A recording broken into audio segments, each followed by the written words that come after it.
Assalamualaikum warahmatullahi wabarakatuh. Kembali lagi dalam channel Di Sini Horor, sebuah channel yang akan membagikan kisah-kisah horor dan kisah-kisah misteri.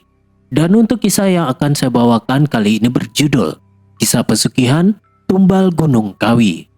Sebelum kita masuk ke dalam ceritanya, seperti biasa, untuk teman-teman yang baru bergabung dalam channel ini, bisa langsung tekan tombol like, komen, dan subscribe. Serta aktifkan juga lonceng notifikasinya agar tidak ketinggalan untuk kisah horor lainnya. Seperti apa kisah horor kali ini? Mari langsung saja kita masuk ke dalam ceritanya.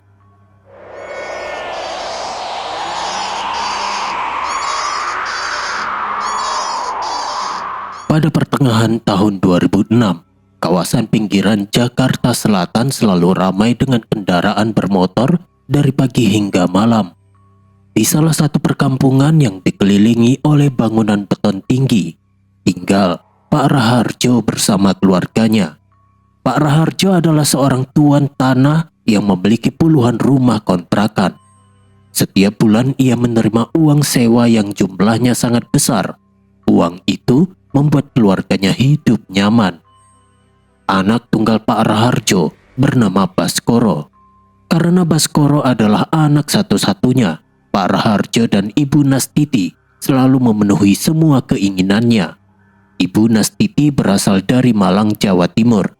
Ia fokus mengurus rumah tangga, setiap hari memasak, membersihkan rumah, dan mengatur kebutuhan keluarga. Suatu pagi di rumah besar mereka, Baskoro baru bangun jam 9. Ia berteriak memanggil ibunya dari kamar tidur yang luas. "Bu, sarapannya mana? Aku lapar," teriak Baskoro. Ibu Nastiti segera datang membawa nampan. "Ini nak, sarapan spesial seperti yang kamu minta. Ada roti bakar, telur, dan jus segar. Bapakmu sudah berangkat ke lapak kontrakan sejak pagi." Baskoro duduk di meja makan sambil memainkan telepon seluler model terbaru. "Bu, minggu ini aku butuh uang tambahan. Motorku mau dimodifikasi lagi. Ban racing dan knalpot baru. Teman-temanku sudah pada pasang lebih bagus." Ibu Nastiti menghela nafas pelan. "Banyak sekali permintaanmu, nak. Bapak baru saja kasih uang saku bulan ini yang sudah besar." "Tapi bu, itu kan masih standar. Aku malu kalau motorku kalah dengan milik temanku," jawab Baskoro sambil mengunyah roti. Pak Raharjo pulang sore hari. Ia langsung dipeluk Baskoro yang baru pulang dari sekolah. "Pak, aku lulus ujian praktik motor minggu ini. Tapi nilai teoriku jelek. Bapak tidak marah kan?" tanya Baskoro. Pak Raharjo tertawa dan menepuk bahu anaknya. "Tidak apa-apa, nak. Yang penting kamu senang. Bapak tambahin uangmu minggu ini supaya bisa traktir teman-temanmu. Tapi jangan lupa belajar lebih giat lagi." "Terima kasih, Pak. Bapak paling mengerti," kata Baskoro sambil tersenyum lebar. Baskoro sering membolos sekolah. Suatu hari, guru BK menelepon ke rumah. "Bu Nastiti, Baskoro sudah 3 kali bolos minggu ini. Kemarin juga terlibat perkelahian dengan siswa lain," kata guru di telepon. Ibu Nastiti memanggil Baskoro yang sedang main game di kamar. "Baskoro, guru BK telepon. Kamu bolos lagi dan berkelahi. Kenapa kamu, nak?" Baskoro menjawab dengan cuek. "Itu temanku yang salah duluan, Bu. Mereka ngatain aku sombong. Lagian sekolahnya membosankan. Aku lebih suka balapan motor di jalan raya akhir pekan." Ibu Nastiti khawatir. "Kamu harus rajin sekolah. Bapakmu kerja keras untuk biayai kamu. Bapak punya banyak uang dari kontrakan, Bu. Aku tidak perlu khawatir," jawab Baskoro. Pak Raharjo selalu membela anaknya. "Biarkan saja dulu, Bu. Dia masih muda. Nanti juga sadar sendiri." Baskoro lulus SMA dengan nilai yang sangat rendah. Keluarga mengadakan syukuran kecil di rumah. Saat makan malam, Pak Raharjo bertanya, "Sekarang kamu mau kuliah di mana, nak? Atau kamu mau kerja, urus salah satu kontrakan Bapak?" Baskoro menggeleng. "Tidak mau kuliah, Pak. Kerja juga tidak. Uang Bapak kan sudah cukup banyak untuk kita semua selamanya. Aku mau santai dulu, balapan motor, dan nongkrong sama teman-teman. Pak Raharjo mengangguk. Baiklah, kalau itu maumu. Beberapa minggu setelah kelulusan, bencana datang. Pak Raharjo tiba-tiba pingsan di ruang tamu saat sedang minum kopi. Tubuh bagian kirinya kaku, mulutnya miring ke satu sisi. Ibu Nastiti berteriak memanggil Baskoro. Baskoro, cepat ke sini. Bapakmu pingsan. Teriak Ibu Nastiti panik. Mereka buru-buru membawa Pak Raharjo ke rumah sakit. Dokter memeriksa dan menggelengkan kepala. Pak Raharjo mengalami stroke berat disertai gagal ginjal. Ia harus dirawat intensif dan cuci darah 3 kali seminggu. Biayanya tidak murah, jelas dokter. Di ruang perawatan, Ibu Nastiti duduk di samping suaminya yang terbaring lemah dengan banyak selang di tubuhnya. Baskoro berdiri di dekat pintu dengan pakaian kusut dan rambut acak-acakan. Baskoro, kemarilah, kata Ibu Nastiti dengan suara bergetar menahan sedih. Ibu ingin bicara soal keuangan kita saat ini. Uang tabungan yang dulu banyak sudah hampir habis semua untuk biaya rumah sakit. Ibu tidak tahu lagi harus mencari uang dari mana. Dokter bilang, Bapak harus terus cuci darah. Kalau dihentikan, kondisinya bisa makin buruk dan nyawa bapakmu bisa bahaya. Baskoro mengacak rambutnya dengan frustasi. Kenapa rumah sakit tidak kasih potongan harga atau keringanan? Kita sudah bayar ratusan juta sejak beberapa bulan lalu. Ini tidak adil bagi kita yang sedang susah. Pak Raharjo hanya bisa menggerakkan matanya yang sayu. Ia mengeluarkan suara rintihan pelan yang tidak jelas. Air mata mengalir dari sudut matanya. Ibu Nastiti mengusap air matanya sendiri. Bapak sudah tidak bisa berpikir atau bicara dengan jelas lagi.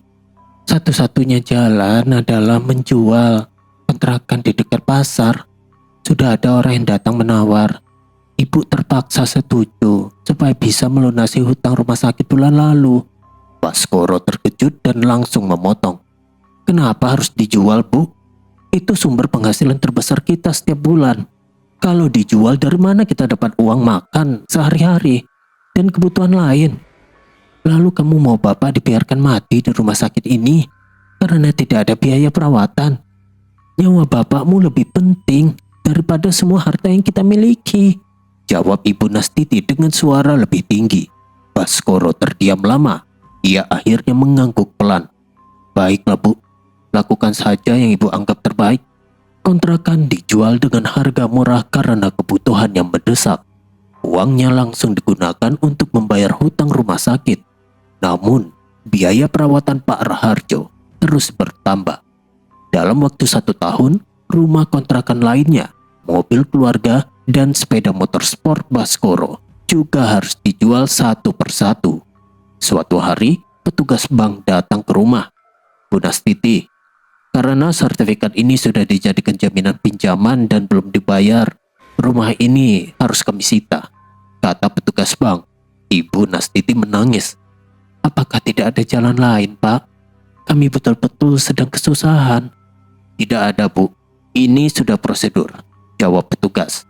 Mereka terpaksa pindah ke sebuah rumah kontrakan kecil yang sempit di pinggir kampung. Di rumah baru itu, Baskoro sering mengeluh. Bu, rumah ini kecil sekali. Aku tidak punya kamar sendiri yang nyaman lagi, kata Baskoro. Ibu Nastiti menjawab lelah. Kita harus sabar, Nak. Ini sudah yang terbaik yang bisa kita dapatkan sekarang. Pada suatu malam hujan deras, kondisi Pak Raharjo semakin buruk.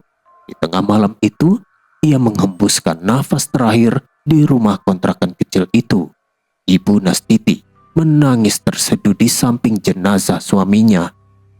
Pak, kenapa harus secepat ini?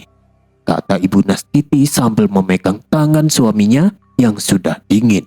Baskoro berdiri di sudut ruangan dengan wajah kosong. Sekarang kita benar-benar sendirian, Bu. Kematian Pak Raharjo menandai akhir dari segala kemewahan yang pernah dimiliki keluarga itu. Baskoro yang baru berusia 20 tahun harus mulai menghadapi realita hidup yang sangat berbeda. Kematian Pak Raharjo membuat Baskoro dan ibunya jatuh miskin dalam waktu singkat. Baskoro yang baru berusia 20 tahun tidak memiliki keahlian kerja yang jelas dan ijazah pendidikan yang tinggi. Melalui bantuan seorang teman lama, ia akhirnya diterima bekerja sebagai montir di sebuah bengkel motor kecil milik Kang Toto yang terletak di pinggir jalan raya Jakarta Selatan. Setiap hari, Baskoro bekerja mulai dari pukul 7 pagi hingga malam hari. Pakaiannya selalu kotor oleh oli mesin dan bensin. Tangan dan kukunya hitam pekat. Pada minggu pertama, Baskoro sering mengeluh kepada rekan kerjanya. Suatu sore, saat bengkel sedang sepi pengunjung, Baskoro duduk di sudut ruangan sambil membersihkan tangannya dengan kain lap. Wajahnya terlihat muram. Kang Toto yang sedang menghitung uang hasil penjualan melihatnya dan mendekat. "Kenapa kamu melamun terus dari tadi, Baskoro? Wajahmu muram sekali. Kerjaanmu juga lambat hari ini," tanya Kang Toto. Baskoro melempar kain lap ke lantai dengan kasar. "Aku sedang memikirkan hidupku yang sekarang sangat buruk, Kang. Dulu aku bisa membeli barang apa saja, hanya dengan meminta uang kepada Bapak. Dompetku tidak pernah kosong. Sekarang, untuk mendapatkan uang 50.000 saja, aku harus kerja keras seharian sampai punggungku pegal dan tanganku kotor seperti ini." Kang Toto tertawa kecil lalu menggelengkan kepala. "Kamu harus mulai biasa dengan kehidupan yang susah seperti ini. Jangan selalu ingat masa lalu. Yang penting sekarang, kamu rajin bekerja supaya bisa memberi makan ibumu di rumah." "Aku tahu itu, Kang. Tapi tetap saja aku kesal sekali. Aku merasa tidak dihormati lagi oleh orang lain. Teman-temanku yang dulu selalu minta traktir sekarang semuanya menghilang setelah tahu aku sudah miskin," jawab Baskoro dengan suara penuh kekecewaan. Salah seorang montir senior bernama Bang Udin ikut nimbrung. "Memang begitu dunia, bro. Kalau duit habis, teman juga pada kabur. Kamu sabar saja. Kerja dulu yang benar. Lama-lama pasti bisa bangkit." Baskoro hanya mengangguk pelan, tapi hatinya tetap tidak terima. Setiap pulang kerja, ia langsung mandi dan makan malam dalam diam. Ibu Nastiti sering mencoba mengajak bicara. "Nak, makan yang banyak. Ibu masak sayur kesukaanmu," kata Ibu Nastiti. "Aku tidak lapar, Bu. Capek sekali kerja di bengkel. Bau oli dan bensin seharian," jawab Baskoro sambil menatap piringnya. "Kamu harus kuat, Nak. Ini ujian buat kita berdua," ujar Ibu Nastiti. Baskoro juga mulai menaruh perhatian pada seorang gadis bernama Sekar. Sekar adalah mahasiswi yang tinggal di komplek perumahan mewah di dekat bengkel. Setiap sore ia sering lewat di depan bengkel untuk pulang dari kampus. Baskoro selalu memperhatikannya dari kejauhan. Suatu sore, Baskoro memberanikan diri. Ia keluar dari bengkel dan menghadang jalan Sekar yang sedang berjalan membawa tas kuliah. "Selamat sore, Neng. Kamu baru pulang dari kampus ya? Sendirian saja. Mau aku temani jalan sampai ke depan gerbang komplek?" tanya Baskoro sambil tersenyum. Sekar menghentikan langkahnya dan menatap Baskoro dari atas ke bawah. "Tidak perlu. Terima kasih. Tolong kasih saya jalan. Saya ingin pulang cepat." Baskoro tidak menyerah. "Jangan buru-buru begitu, Neng. Kita berkenalan dulu saja. Namaku Baskoro. Aku kerja di bengkel ini. Maaf, aku tidak punya waktu untuk hal-hal yang tidak penting seperti ini.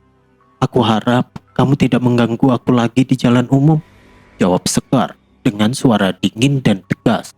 Ia lalu memutar langkah dan berjalan cepat meninggalkan Baskoro. Beberapa montir di bengkel yang melihat kejadian itu tertawa pelan di belakang Baskoro. Baskoro merasa sangat malu dan marah. Ia mengepalkan tangan kuat-kuat. "Dasar sombong. Karena aku miskin dia menghina aku seperti itu," gumam Baskoro dalam hati. Sejak saat itu, ia semakin marah dengan keadaannya sendiri dan bertekad ingin menjadi kaya lagi dengan cara apapun. Beberapa hari kemudian, adik kandung Ibu Nastiti bernama Pak D. Sukismo datang berkunjung dari Malang. Ia datang dengan pakaian sederhana dan membawa oleh-oleh makanan khas Malang. Malam itu, setelah Ibu Nastiti tidur lebih awal karena lelah, Pak D. Sukismo duduk berdua dengan Baskoro di ruang tamu kecil yang hanya beralas karpet. "Baskoro, sejak sore tadi Pak D perhatikan, wajahmu selalu ditekuk. Kamu kelihatan tidak bersemangat. Ada masalah apa, nak?" tanya Pak D. Sukismo sambil menyalakan rokok. Baskoro menghela nafas panjang. "Pak D tahu sendiri keadaan kami sekarang. Setelah bapak meninggal semuanya berubah. Aku lelah sekali hidup miskin seperti ini. Kerja sebagai montir, tangan kotor setiap hari. Penghasilan juga pas-pasan. Dan orang-orang memandang rendah." Pak D. Sukismo mengangguk pelan. "Memang berat. Tapi kamu sudah punya pekerjaan tetap. Itu sudah bagus untuk awal." Baskoro menggeleng kuat. "Bagus bagaimana, Pak D? Dulu aku bisa beli apa saja. Sekarang bahkan untuk beli bensin motor saja harus hitung-hitung. Ada seorang gadis kaya yang aku suka. Tapi dia mengusir aku karena penampilanku yang kotor. Aku tidak mau hidup seperti ini terus, Pak D. Aku ingin menjadi kaya lagi. Kaya dengan cepat." Pak D. Sukismo menatap Baskoro lama. Ia lalu menurunkan suaranya. "Kalau kamu benar-benar ingin kaya dalam waktu yang cepat dan punya banyak uang yang tidak habis-habis, kamu mau ikut Pak D ke Gunung Kawi besok pagi?" Baskoro membelalakan mata. "Gunung Kawi? Itu bukannya tempat ritual pesugihan yang minta tumbal nyawa manusia kan, Pak D? Aku dengar banyak cerita seram tentang itu." Pak D. Sukismo tersenyum tipis. "Bukan seperti cerita yang kamu dengar. Ritual di sana memakai tumpal kambing saja, bukan manusia. Banyak orang yang sekarang sudah jadi pengusaha sukses. Setelah ke sana, mereka patuh mengikuti petunjuk juru kunci. Kamu berani coba?" Baskoro terdiam cukup lama. Ia memikirkan penolakan Sekar, pekerjaannya yang berat, dan kehidupan sempitnya. Apakah benar hanya kambing? Tidak ada bahaya untuk aku dan ibuku, Pak D. "Benar. Pak D sudah sering antar orang ke sana. Mereka semua sekarang hidup enak," jawab Pak D. Sukismo. Setelah diskusi yang cukup panjang sampai larut malam, Baskoro akhirnya mengangguk. "Baiklah, Pak D. Aku ikut. Tapi aku tidak punya uang untuk ongkos dan beli kambing." "Tenang, Pak D yang pinjamkan dulu. Nanti kalau kamu sudah kaya kembalikan saja," kata Pak D. Sukismo. Keesokan paginya, sebelum berangkat, Baskoro berpamitan kepada ibunya. "Bu, aku mau ikut Pak D ke Malang beberapa hari untuk liburan. Biar aku refreshing," kata Baskoro. Ibu Nastiti khawatir. "Liburan? Uang dari mana, nak? Kamu baru kerja." "Pak D yang traktir, Bu. Aku butuh istirahat sebentar. Ibu jaga kesehatannya," jawab Baskoro meyakinkan ibunya. Ibu Nastiti akhirnya mengizinkan, meski dengan hati yang tidak tenang. "Hati-hati di jalan, nak. Kabari ibu kalau sudah sampai." Baskoro mengangguk dan segera berangkat bersama Pak D. Sukismo menuju terminal bus. Di dalam hatinya, ia berharap perjalanan ini akan mengubah nasibnya. Mereka tiba di kawasan Gunung Kawi setelah perjalanan darat yang panjang dengan bus. Udara di sana terasa dingin dan kabut tipis menutupi jalan. Pak D. Sukismo langsung membawa Baskoro ke rumah Mbah Kromo, seorang juru kunci yang tinggal di dekat area petilasan. Di ruang tamu rumah Mbah Kromo yang sederhana, mereka duduk di lantai. Mbah Kromo, seorang pria tua dengan suara serak, menatap Baskoro dengan pandangan tajam. "Apakah hatimu sudah benar-benar mantap untuk melakukan ritual ini, anak muda?" tanya Mbah Kromo. Baskoro menjawab tegas. "Hati saya sudah mantap, Mbah. Saya ingin memiliki usaha sendiri, menjadi orang sukses, dan punya banyak uang agar tidak hidup miskin lagi." Mbah Kromo mengangguk pelan. "Bagus. Ritual ini bukan main-main. Kamu tidak boleh ragu atau membatalkan di tengah jalan. Kamu harus patuh pada semua petunjuk yang diberikan. Paham? Paham, Pak, jawab Baskoro. Baik, pertama kamu harus beli seekor kambing jantan yang sehat. Pak De Sukismo akan bantu urus pembeliannya. Setelah itu malam ini kita lakukan upacara di bawah pohon Dewan Daru, jelas Mbah Kromo. Pak De Sukismo mengeluarkan uang dari dompetnya untuk membeli kambing sesuai petunjuk. Sore harinya, mereka menyiapkan sesaji yang terdiri dari bunga, kemenyan, dan makanan. Baskoro merasa tegang sepanjang sore. Malam tiba, Mbah Kromo membawa Baskoro ke area tirakat di bawah pohon Dewan Daru yang besar. Asap kemenyan sudah mengepul di udara. Mbah Kromo berkata dengan suara pelan, "Duduk bersila di sini. Tutup kedua matamu sekarang. Jangan buka mata sama sekali. Apapun yang kamu dengar atau rasakan di tubuhmu. Kalau kamu buka mata sebelum saya izinkan, ritual ini akan gagal." "Baik, Mbah," jawab Baskoro. Dia memejamkan mata rapat-rapat. Mbah Kromo mulai merapalkan mantra dalam bahasa Jawa kuno yang tidak dimengerti Baskoro. Suasana menjadi sangat sepi. Baskoro merasakan hawa dingin yang menusuk di tengkuk lehernya. Ia mendengar suara desisan halus di dekat telinganya. Tubuhnya terasa berat dan ada sensasi seperti ada yang menyentuh pundaknya. Baskoro ingin membuka mata karena takut, tapi ia menahan diri. Setelah hampir 1 jam, Mbah Kromo berkata, "Sekarang kamu boleh buka mata. Ritual sudah selesai. Kamu sudah terikat perjanjian. Pulanglah ke Jakarta dan tunggu hasilnya. Jangan lupa bersyukur dan jangan serakah." "Terima kasih, Mbah. Saya akan patuh," kata Baskoro. Keesokan harinya, Baskoro dan Pak De Sukismo langsung kembali ke Jakarta. Sepanjang perjalanan pulang, Baskoro hanya diam dan memikirkan apa yang baru saja ia lakukan. 2 minggu berlalu setelah kepulangan mereka. Baskoro sudah kembali bekerja di bengkel Kang Toto seperti biasa. Suatu siang, di rumah kontrakan kecil, Ibu Nastiti sedang membersihkan lemari pakaian lama milik almarhum suaminya. Tiba-tiba, Ibu Nastiti berteriak memanggil anaknya. "Baskoro, cepat kemari. Lihat ini, Nak." Baskoro berlari dari dapur. "Ada apa, Bu? Kenapa teriak-teriak?" Ibu Nastiti memegang sebuah map kertas tebal yang penuh debu. "Ibu menemukan ini di dalam kotak kayu tua milik bapakmu. Coba buka." Baskoro membuka map itu. Matanya langsung membelalak. "Ini sertifikat tanah atas nama Bapak, Bu. Tanah seluas hampir 1 hektar di pinggiran Jakarta. Kok kita tidak tahu ada di sini?" Ibu Nastiti ikut terkejut. "Bapak dulu mungkin lupa atau sengaja simpan di tempat tersembunyi. Besok kita lihat lokasinya." Keesokan harinya, Baskoro dan Ibu Nastiti mendatangi lokasi tanah tersebut. Sebuah lahan kosong yang cukup luas. Beberapa warga sekitar mendekat. "Ini tanah siapa, Mas?" tanya seorang warga. "Ini tanah warisan bapak saya," jawab Baskoro. Warga itu berkata, "Wah, kebetulan sekali.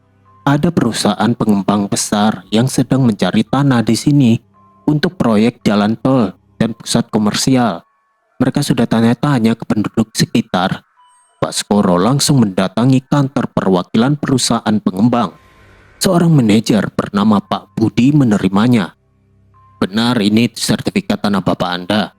Luasnya hampir 1 hektar, tanya Pak Budi. "Benar, Pak, ini asli," jawab Baskoro sambil menunjukkan dokumen. Pak Budi memeriksa dokumen dengan teliti.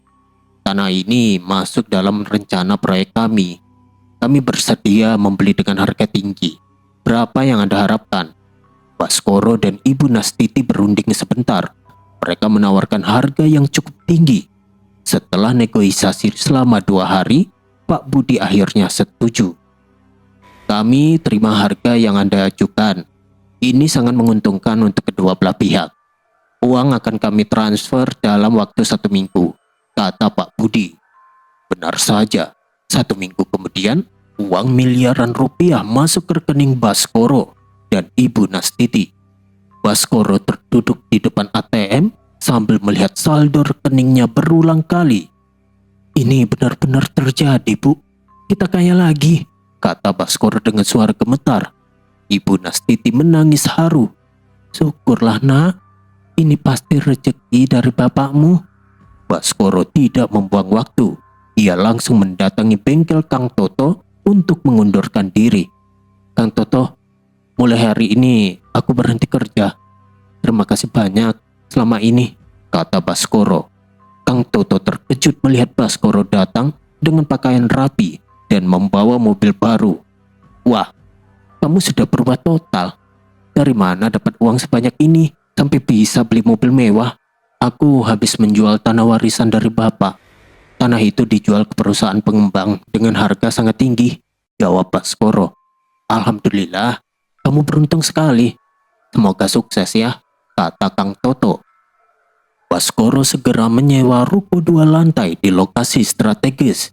Ia membuka bengkel motor modern dengan peralatan baru dan mempekerjakan beberapa montir berpengalaman. Pada hari pembukaan bengkel, Baskoro berkata kepada karyawannya, "Kita kerja keras bersama. Saya mau bengkel ini jadi yang terbaik di Jakarta Selatan." Bisnis Baskoro berkembang sangat cepat. Bengkel selalu penuh antrian. Ia lalu membuka toko grosir suku cadang motor dan beberapa gerai kuliner. Semua usahanya ramai dikunjungi pelanggan. Suatu hari, Kang Toto datang berkunjung ke bengkel baru Baskoro. "Hebat sekali usahamu sekarang, Baskoro. Dari montir biasa jadi juragan dalam waktu singkat." Baskoro tersenyum. "Ini hasil kerja keras, Kang. Kalau Kang Toto mau, bisa gabung kerja sama dengan saya." Kang Toto tertawa. "Mungkin suatu hari nanti. Yang penting kamu jangan lupa diri ya." Baskoro mengangguk. Tapi dalam hatinya, ia tahu kekayaan ini datang terlalu cepat dan terlalu mudah. Namun, ia memilih untuk menikmati kesuksesannya tanpa memikirkan terlalu jauh. Setelah bisnisnya berkembang pesat, Baskoro tidak lupa dengan dendam lamanya terhadap Sekar. Ia ingin membuktikan bahwa dirinya sekarang sudah berubah. Suatu sore, Baskoro datang ke depan bengkel lama Kang Toto dengan mobil sedan mewah dan pakaian mahal. Ia sengaja menunggu Sekar lewat. Ketika melihat Sekar berjalan, Baskoro langsung menghampiri. "Sekar, selamat sore. Kabarmu baik? Sudah lama sekali kita tidak bertemu," kata Baskoro dengan nada akrab. Sekar menghentikan langkahnya dan menatap Baskoro dari atas ke bawah. "Kabar aku baik. Maaf, aku sedang buru-buru pulang." Baskoro tersenyum lebar. "Sekar, lihat aku sekarang. Aku sudah bukan montir miskin lagi. Aku punya bengkel sendiri, toko suku cadang dan beberapa gerai makanan. Hidupku sudah berubah total." Sekar menjawab dengan nada dingin. "Selamat untuk kesuksesanmu. Tapi aku tetap tidak tertarik. Tolong jangan ganggu aku lagi." Baskoro merasa kesal. "Kenapa kamu masih seperti dulu? Dulu kamu menghina aku karena aku miskin. Sekarang aku sudah kaya. Kenapa sikapmu tidak berubah?" "Aku tidak pernah menghina. Aku hanya tidak mau diganggu. Maaf, aku harus pergi sekarang," jawab Sekar tegas, lalu berjalan cepat meninggalkan tempat itu. Baskoro pulang dengan amarah yang besar. Malam harinya, ia memutuskan untuk kembali ke Gunung Kawi menemui Mbah Kromo. Sesampainya di rumah Mbah Kromo, Baskoro langsung bercerita. "Mbah, saya butuh bantuan lagi. Ada seorang gadis yang saya sukai, tapi dia selalu menolak saya.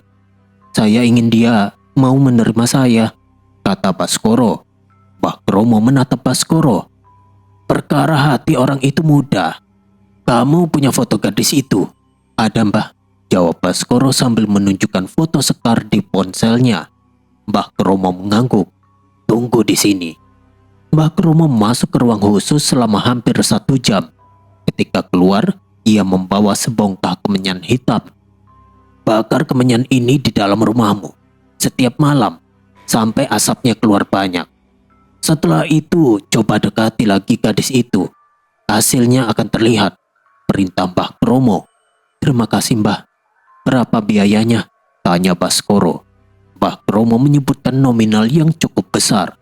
Baskoro membayar tanpa ragu. Sesampainya di Jakarta, Baskoro langsung membakar kemenyan itu di dalam kamarnya. Asap putih dengan bau khas memenuhi seluruh ruangan. Beberapa hari kemudian, kesempatan datang. Saat hujan deras turun, Baskoro melihat Sekar berteduh di depan kampus. Ia mendekat dengan mobilnya. Sekar, masuk ke mobil. Hujan deras sekali. Nanti kamu basah kuyup, ajak Baskoro. Sekar ragu. Tidak usah, aku tunggu hujan reda saja. Ayo masuk, aku antar kamu pulang sampai rumah. Aku tidak ada maksud lain, desak Baskoro. Entah karena hujan atau pengaruh lain, Sekar akhirnya masuk ke mobil. Sepanjang perjalanan mereka berbincang. Terima kasih sudah menjemput. Kamu sekarang benar-benar sudah sukses ya, kata Sekar. Iya, aku kerja keras. Kamu sendiri masih kuliah? Tanya Baskoro. Masih, semester akhir. Kamu tinggal di mana sekarang? Tanya Sekar. Mereka mulai sering bertemu setelah kejadian itu. Baskoro rajin menjemput Sekar, mengajak makan di restoran mahal, dan memberi hadiah. Suatu malam, di sebuah restoran, Baskoro bertanya, Sekar, apakah kamu mau menjadi pacarku? Sekar tersipu. Aku pikir-pikir dulu ya. Kamu sekarang berbeda dari dulu. Beberapa bulan kemudian, hubungan mereka semakin dekat. Orang tua Sekar juga menyetujui karena melihat Baskoro sudah mapan. Mereka memutuskan menikah. Pesta pernikahan digelar sangat megah di gedung mewah Jakarta Selatan. Banyak tamu undangan datang. Di pelaminan, Ibu Nastiti berkata sambil menangis haru. Akhirnya kamu menikah dengan gadis baik, Nak. Ibu sangat bahagia. Terima kasih, Bu. Sekarang hidupku lengkap, jawab Baskoro. Sekar tersenyum di sampingnya. Aku juga bahagia, Mas. Bulan-bulan pertama pernikahan mereka sangat terasa bahagia. Baskoro sering membawa Sekar jalan-jalan dan membelikan barang-barang mewah. Namun, perlahan Sekar mulai berubah. Suatu pagi, saat Baskoro bersiap pergi ke bengkel, Sekar menghadang di depan pintu kamar. Kamu mau kemana pagi-pagi begini? Tanya Sekar. Aku harus cek laporan keuangan di bengkel dan toko suku cadang. Ada masalah stok sayang, jawab Baskoro. Tidak boleh pergi. Hari ini kamu tetap di rumah saja, temani aku. Bisnis itu kan sudah ada karyawan yang mengurus, kata Sekar dengan nada menuntut. Baskoro mencoba menjelaskan. Tidak bisa begitu. Aku pemiliknya. Harus mengawasi langsung supaya tidak ada kecurangan. Kamu pasti mau ketemu wanita lain di luar. Sudah mengaku saja, tuduh Sekar tiba-tiba. Baskoro terkejut. Kamu kenapa sih, Sekar? Aku cuma mau kerja, tidak ada wanita lain. Sifat posesif Sekar semakin parah. Beberapa hari kemudian, Baskoro ingin menengok Ibu Nastiti yang sedang sakit. Sekar, aku mau ke rumah ibu sebentar. Ibu sedang sakit dan butuh obat, kata Baskoro. Tidak boleh. Ibu kamu bisa sendiri. Kamu harus di sini temani aku. Kalau kamu pergi, berarti kamu tidak sayang sama aku, jawab Sekar sambil memeluk Baskoro erat. Ibu kan orang tuaku. Wajar kalau aku jenguk, kata Baskoro. Sekar mulai menangis. Kamu lebih sayang ibumu daripada aku. Kalau begitu, kamu boleh pergi selamanya. Baskoro terpaksa membatalkan niatnya.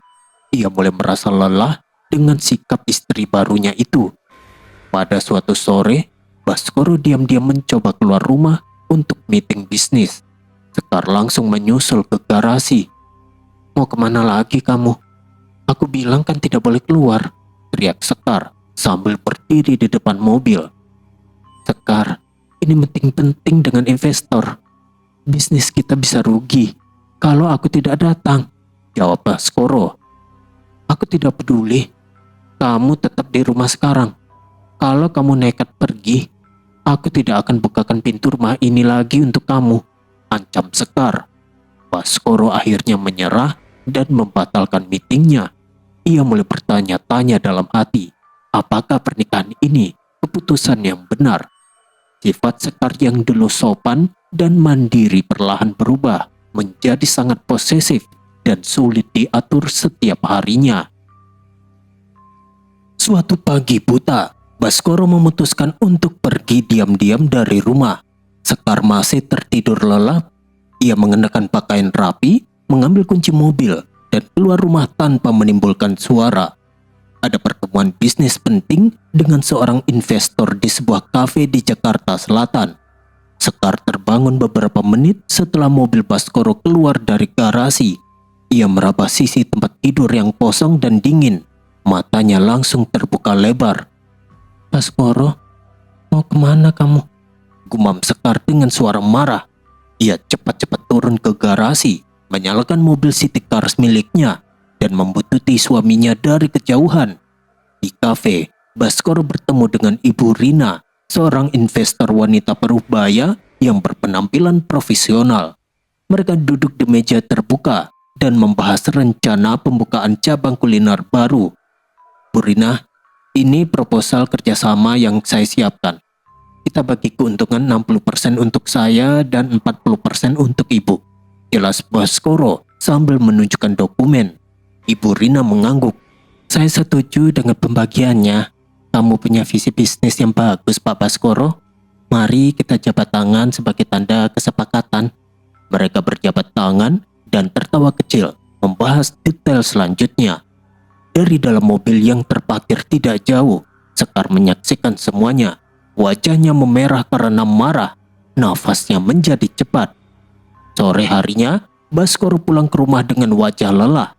Begitu ia melangkah masuk ke ruang tamu, sebuah vas bunga besar terbuat dari kaca melayang ke arahnya dan pecah di lantai dekat kakinya. Dari mana saja kamu seharian ini, Mas? Teriak Sekar dengan suara melengking. Rambutnya acak-acakan dan matanya melotot. Siapa wanita jalang yang kamu temui di kafe tadi siang? Baskoro terkejut. Sekar, apa-apaan ini? Itu rekan bisnisku. Namanya Ibu Rina. Beliau investor yang mau memasukkan modal besar untuk cabang kuliner kita. Jangan menuduh sembarangan. Bohong. Aku lihat sendiri dari mobil. Kamu tersenyum manis dan berjabat tangan mesra dengan dia. Kamu sudah bosan dengan aku kan? Kamu mau selingkuh dan meninggalkan aku. Jerit Sekar sambil mendekat dan memukul dada Baskoro berkali-kali. Baskoro menahan tangan istrinya. Cukup Sekar, ini pertemuan bisnis biasa. Tidak ada apa-apa. Kamu harus berhenti bersikap seperti ini setiap hari. Pertengkaran semakin besar. Sekar menangis histeris. Kamu tidak boleh keluar rumah tanpa izin aku. Kamu milikku. Hanya aku yang boleh memilikimu, teriak Sekar. Baskoro tidak tahan lagi. Ia mendorong tubuh Sekar hingga jatuh ke sofa. Aku sudah tidak tahan hidup dengan kamu yang seperti ini. Kamu sudah gila. Setiap hari curiga. Mengurung aku di rumah seperti tahanan. Mulai hari ini, aku keluar dari rumah ini, kata Baskoro dengan suara keras. Ia masuk ke kamar, memasukkan pakaian ke dalam tas, lalu keluar rumah tanpa menoleh lagi.